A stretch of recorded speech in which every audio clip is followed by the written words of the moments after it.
ายดีเนาะวันนี้กลับมาพบกับข้าพเจ้าอีกแล้ววันนี้ข้าพเจ้าจะมานำเสนอเกี่ยวกับวิธีการตั้งเป็นรหัสพาสเวิร์ด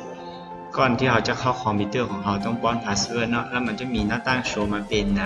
รูปของเราหรือว่าเป็นชื่อของเราอยู่ในหน้าตั้งล็อกอินของเรานั่นและก็จะสอนวิธีการทดสอบเบื้องวินโดว์ของเราว่าวินโดว์ของเรานั้นเป็นวินโดว์แท้หรือว่าวินโดว์ปลอมเนาะซึ่งว่าจะเป็นอย่างนั้นเดี๋ยวพวกเราไปรับชมพร้อมกันเลยไปขั้นตอนการบินเนาะก็คือเขาจะการเข้าไปที่หน้าตั้ง setting ให้มันมีหลายๆวิธีการแต่ว่าเมื่อนี้ข้าพเจ้าจะมาสอนวิธีการเข้าแบบง่ายๆของ Windows 10 เนาะก็คือให้เรามาที่ปุ่ม start ตัวนี้แล้วก็คลิกเข้าไปตัวนี้เนาะอันนี้จะเป็น account ของเราเนาะไปตัวที่ change account setting ตัวนี้คลิกเข้าไปบันนึงปุ๊บแล้วมันจะเด้งมาหน้าต่างตัวนี้ซึ่งว่าหน้าต่างตัวนี้เป็นหน้าต่างที่เราจะมาเปลี่ยน password มาเปลี่ยนรูปภาพเนาะก็คือให้เราคลิกเข้าไปตัว your info เนาะปุ๊บมันจะเป็นตัวนี้แล้วถ้าสมมติเราต้องการเปลี่ยนรูปภาพให้นะเราก็มาตัวที่ browse for one เนาะก็คือคลิกเข้าไปบันนึงหลังจากเราคลิกเข้าไปตรงนี้แล้วมันจะเด้งให้เราไปเรื่องรูปภาพเนาะเรื่องรูปภาพที่เราต้องการตั้งเป็นaccount ของเราเนี่ยแล้วก็คือเลือกเราสามารถเลือกได้ตามใจเนาะอยู่ในรูปภาพที่เรามีอยู่ในคอมพิวเตอร์นั่นคือข้าพเจ้าจะเอารูปตัวนี้แล้วก็หลังจากที่เราเลือกได้รูปที่ต้องการเนาะคลิกเข้าไปในรูปที่เราต้องการนั่นนะก็คือแล้วก็มาตัว choose picture ตัวนี้คลิกปุ๊บหลังจากนั้นมันจะติ้วเปลี่ยนให้เราเลยเนาะก็คือเป็นอย่างมันคือมี3รูปเนาะถ้าสมมติทุกท่านเปลี่ยนไม่ๆนะมันจะมีแค่รูปเดียวแต่อันนี้เป็นข้าพเจ้าเปลี่ยนมาหลายเที่ยวแล้วมันก็เลยว่ามีหลายรูปซึ่งว่าบรรณารูปก็คือถ้าสมมติยังการเปลี่ยนเนาะก็คลิกใส่แล้วมันจะเปลี่ยนให้เราเนาะหรือว่าเปลี่ยนรูปขึ้นก็คลิกไปนี่เป็นการตั้งรูปภาพอยู่ในหน้าล็อกอินของเราซึ่งต่อไปจะไปสอนเกี่ยวกับการสร้างพาสเวิร์ดเนาะสร้างพาสเวิร์ดหรือว่าเปลี่ยนพาสเวิร์ดเก่าของเรานั่นก็คือให้เรามาตัวที่ sign in option ตัวนี้คลิกเข้าไปปุ๊บแล้วมันจะเด้งหน้าต่างนี้ออกมาก็คือมันจะมีพินตัวนี้เนาะพินเป็นรหัส6ตัวของเราเป็นมี password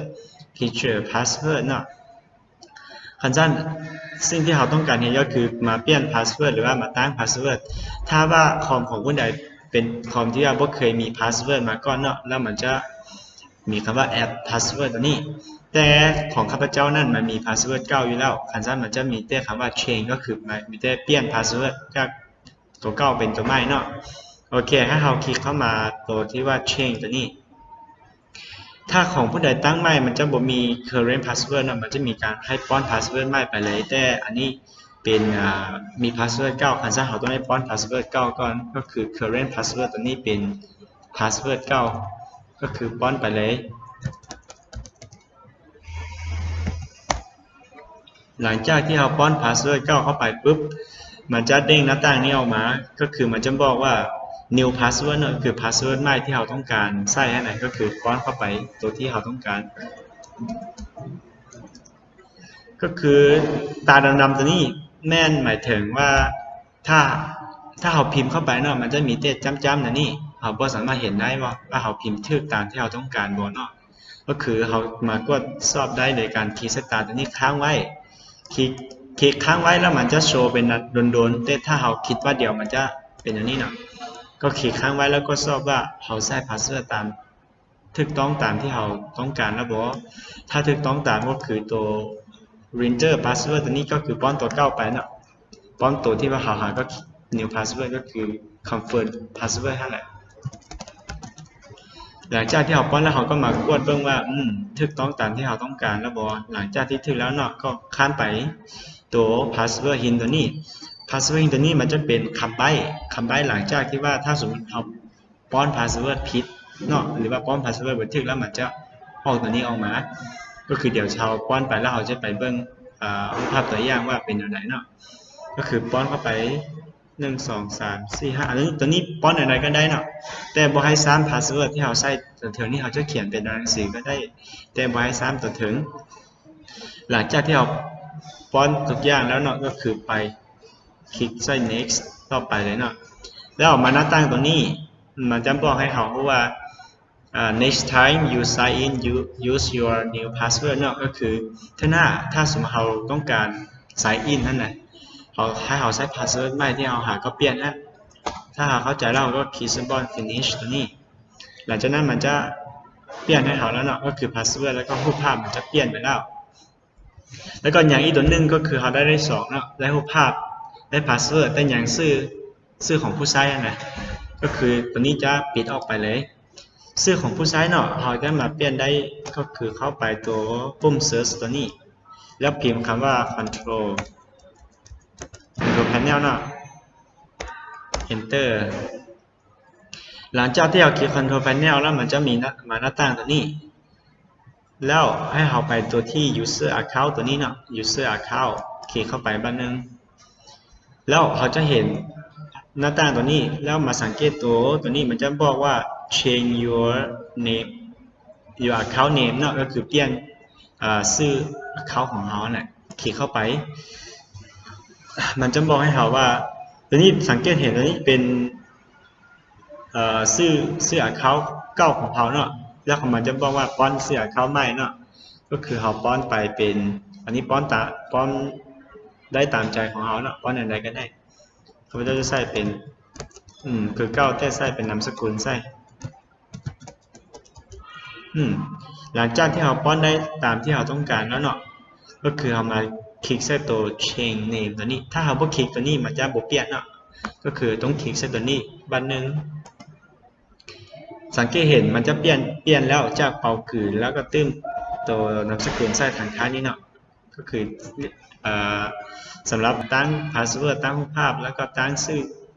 ของ user name นั่นแหละก็คือมันเท่านี้ก็คือปิดหน้าต่างตัวนี้ออกไปเลยแล้วต่อไปเนาะเราจะพาไปตรวจสอบว่าวินโดว์ของเรานั้นเป็นวินโดว์แท้หรือว่าเป็นวินโดว์ปลอมเนาะง่ายๆก็คือขั้นตอนการตรวจสอบเราก็มาที่ปุ่ม search ตัวนี้ปุ่ม search แล้วพิมพ์คำว่า cmd เนาะ cmd เป็น enter หลังจากที่คลิก cmd เนาะเราก็มาหน้าต่างตัวนี้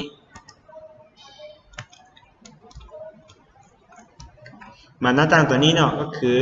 เราจะเปลี่ยนสีให้มันก่อนเปลี่ยนสีนั่นก็คือกด color A นะโอเคเราจะไปตรวจสอบโดยการกด slmgr/xpr เนาะหลังจากที่เราตัวนี้จะเป็นการเราพิมพ์เพื่อมันไปตรวจสอบว่าวินโดว์ของเราเป็นวินโดว์แท้หรือวินโดว์ปลอมเนาะแล้วกด enter ปุ๊บเนาะ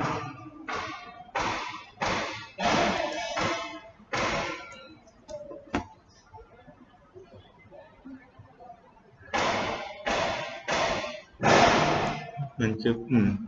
มันเด้งออกมาเนาะแต่ว่าตัวนี้บางสิโอเคก็คือเราจะสังเกตเห็นถ้าเป็นวิดีโอเทสของเขาเนาะมันจะมีหน้าต่างออกมาเป็นอันนี้มันจะอันนี้แต่ถ้าเป็นวินโดว์ปลอมมันจะบอกว่า expire เนาะมันจะบอกวันที่หมดอายุของมันอยู่ไหนนี่บอกว่ามันหมดอายุในเดือนปีใดสินะแต่ถ้าเป็นวินโดว์แท้มันจะบ่มีวันที่หมดอายุเนาะง่ายๆก็คือวิธีการตรวจสอบในวินโดว์แท้นะก็คือเราสามารถมากดอยู่ในcmd ได้เนาะผ่านไปนั่นเป็นการสอนวิธีการสร้างรหัสพาสเวิร์ดอยู่ในหน้าล็อกอินสร้างรูปภาพหรือว่าuser account name เนาะอยู่ในหน้าล็อกอินของเราแล้วก็พร้อมด้วยการสร้างวินโดว์ตรวจสอบว่าเป็นวินโดว์แท้หรือว่าวินโดว์ปลอมเนาะถ้าว่าท่านมักก็สามารถนำไปศึกษาและก็ใช้งานปฏิบัติงานตัวจริงได้เลยและถ้ามักวิดีโอนี้ก็อย่าลืมกดไลค์กดแชร์และกด Subscribe เพื่อเป็นกำลังใจให้กับข้าพเจ้าและไปพบกันใหม่ในคลิปหน้าบาย